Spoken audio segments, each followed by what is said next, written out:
Pabor ang ilang magsasaka ng tubo sa Bacolod City na muling buhayin ng Philippine Sugar Corporation para muling sumiglang industriya ng asukal. Sa Pangasinan, patay ang isang barangay health worker matapos aksidenteng tamaan ng hawakan ng poso habang siya'y nag-iigib. Yan ang unang balita ng host ng GMA Regional TV Early Edition na si Caitlin Revilla. Caitlin, mayong aga. Mayong aga, Ivan, isang 50 anyos na ginang sa Mangaldan, Pangasinan ang patay matapos tamaan ng hawakan ng poso. Dito sa kinatatayuan ng poso sa Barangay Gigisangin, Mangaldan, Pangasinan, natagpuan ang bangkay ng 50 anyos na barangay health worker na si Hilda Siapno. May malalim siyang sugat sa noo. Ayon sa ina ng biktima, tinamaan ng hawakan ng poso ang noo niya kaya natumba at sumubsob sa kanal. Mag-iigib daw sana noon ang biktima. Kinuha na namin na matigas na, masakit talaga yung nangyari sa anak ko. Hindi namin nasakluluhan ng naghihirap. Ilang metro lang ang layo ng poso mula sa bahay ng biktima. Umihi ako, naihi ako.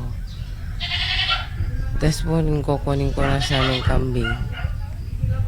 Nakita ko siya sa tabi ng gripo. Nakahiga po. Hindi na nagbigay ng payag ang pulisya pero tiniyak nilang walang foul play na nangyari. Ipinasara ang 6 na pwesto sa fish section ng General Santos City Public Market. Ito'y matapos mahuli sa akto ang mga may-ari ng stall na nilalagyan ng dugo ng baboy ang kanilang ibinebentang sliced tuna. Sa isinagawang surprise inspection ng General Santos City Market Vendors Association noong mga nakaraang taon, meron din daw nabisto ang asosasyon na gumagawa nito. Kung siya ng quality sa unod sa tuna, kung nang luspad na kung sila nakadugay sa laot siguro, naman na. So, munang butangan nila coloring to appear nga presko. Mama na yung mga issues. So kami, nagahim mga surprise ng mga pag-inspection ba. Kay around the spot sila makabantay. Hinihintay pa ang desisyon ng Market Committee kung bibigyan pa ng permit ang mga may-ari ng mga nasabing stall. Balik-balik ba, residides. So, pinagkin na sila o maximum amount of 5,000. Right nga, nakahimo sila wrongdoing, no? And then, dili pa tapos niya, kaya napos sila itubangon dito sa Market Committee. Regarding sa ilang ginahimo, no? Kay serious offense na nga mag-dili honest magnegosyo ba? Dahil dito, nabahalang publiko lalo na mga Muslim tulad ni Hamsha Cabalo na baka raw nakabili siya noon ng isda na nilagyan ng dugo ng baboy. So kung tinuod man ing ato ang ilahang ginabuhat, so kami mga Islam makapalit ing ana. So di na mo to ingon nga sala, ilahan na to nga sala.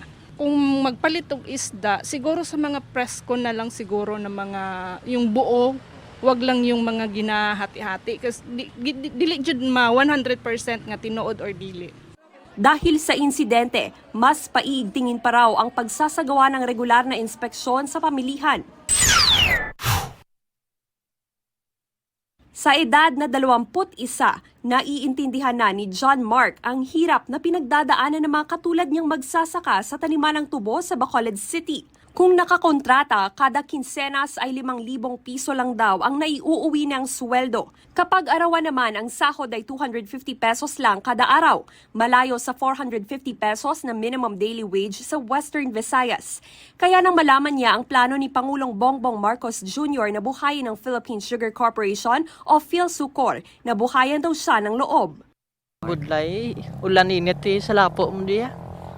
Suportado rin ng mga sugar leaders sa Negros Occidental ang plano ng Pangulo. Ayon sa presidente ng United Sugar Producers Federation of the Philippines o UNIFED, malaki ang maitutulong ng pagbabalik ng PhilSucor para muling mapasigla ang industriya ng asukal. Favorable na sa aton sugar industry, more so sa mga small planter nga matagahan sila loan, makautang sila.